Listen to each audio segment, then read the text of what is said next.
In recent years, the taxman deems everybody to be trading if you're selling something. I think the word hobby doesn't feature in their vocabulary.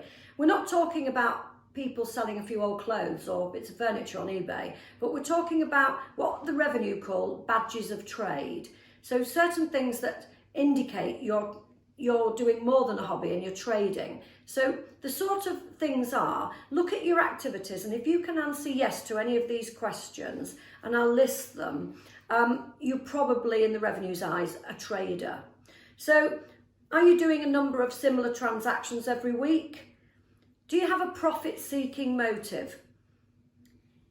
Are you selling as part of the wider business that you run anyway? Selling, like an electrician might sell scrap. That's an ancillary to his business. But someone, doing something as a sideline. Are you altering or modifying any goods or materials that you buy in to make something different that you then sell? Are you regularly buying purchases each week for resale? And do you have a business bank account, or have you obtained any finance to fund the business? If you can answer yes to any of them, then you're likely, in the revenue's eyes, to be a bona fide trader.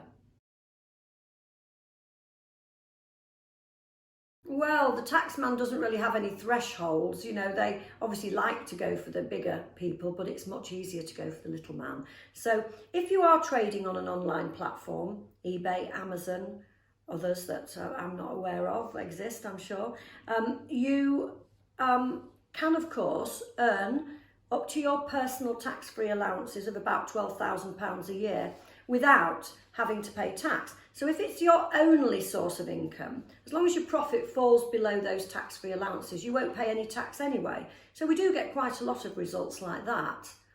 But there are other traps you can fall into.